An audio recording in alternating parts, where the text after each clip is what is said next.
Hollande.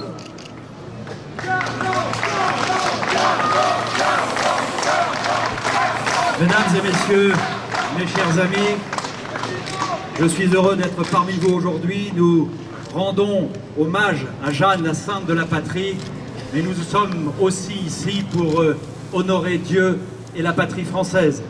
Je remercie Alain Escada et l'association Civitas d'organiser chaque année ce rassemblement magnifique en hommage à Jeanne, d'organiser dans un esprit d'ouverture, de rassemblement de tous les vrais patriotes, dans un esprit de défense de nos valeurs françaises et spirituelles, de la défense de notre héritage de civilisation.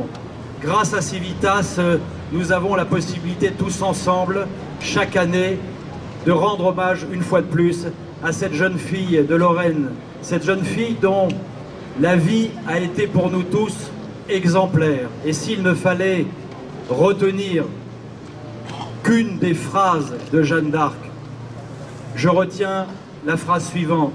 Elle disait « Agissez et Dieu agira. Agissez et Dieu agira. » Je souhaite vous dire aussi que pour mener cette bataille de résistance nationale dont parlait tout à l'heure Roger Olindre, président du Cercle national des combattants et président d'honneur du Parti de la France, eh bien il va falloir que nous nous engagions politiquement. La jeune fille de Lorraine aurait pu prier pour le royaume de France, elle aurait pu prier pour le dauphin Charles, elle aurait pu prier afin que les Anglais quittent le royaume de France, mais au-delà de sa prière, elle a choisi l'engagement, elle a choisi l'action, et l'action jusqu'au bout, jusqu'au sacrifice final.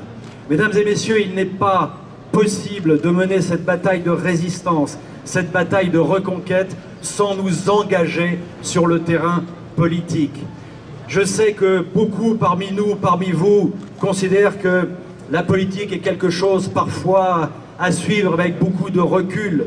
Il faut dire aussi que le comportement de la classe politique française ne nous amène pas à envisager de nous engager avec beaucoup d'enthousiasme, puisque ces gens-là, depuis des décennies, ne défendent pas l'intérêt national, ne défendent pas le peuple français, mais ne cessent au contraire d'affaiblir la France. Et pourtant, mesdames et messieurs, il va falloir nous engager sur le terrain politique.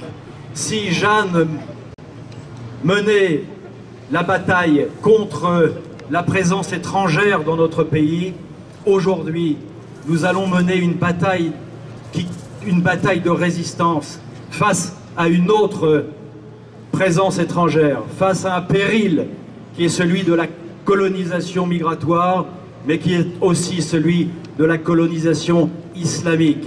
Sachez que les dirigeants français qui ne cessent d'utiliser les termes de neutralité de l'État, de laïcité, de citoyenneté républicaine, ne résistent pas aux militants révolutionnaires, internationalistes, islamiques.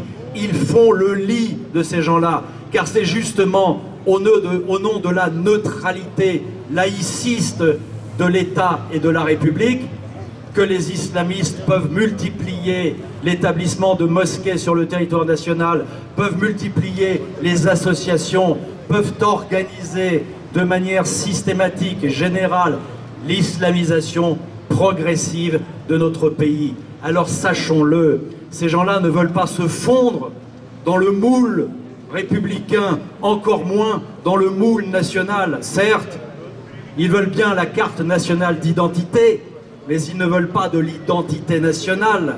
Ces gens-là veulent briser le moule français, briser le moule de la civilisation nationale et européenne, briser notre héritage commun, national, culturel et spirituel, pour le remplacer par un autre modèle. Et cet autre modèle, cette autre constitution, ce sera le Coran. Et cet autre modèle social, ce sera la charia. Voilà pourquoi, mesdames et messieurs, il va falloir que nous nous engagions politiquement, en mettant toutes nos forces humaines, spirituelles, financières dans ce combat de redressement national. Le Parti de la France est heureux d'honorer Jeanne d'Arc à vos côtés. Nous sommes heureux d'être parmi vous. Et si demain vous décidez de vous engager politiquement, eh bien, le Parti de la France sera heureux de vous accueillir. Nous allons tous ensemble, dans les mois, les années, j'espère les décennies qui viennent, continuer à faire entendre la voix de l'esprit français et faire vibrer encore et toujours l'âme de la France. Honneur à Jeanne. Vive la France!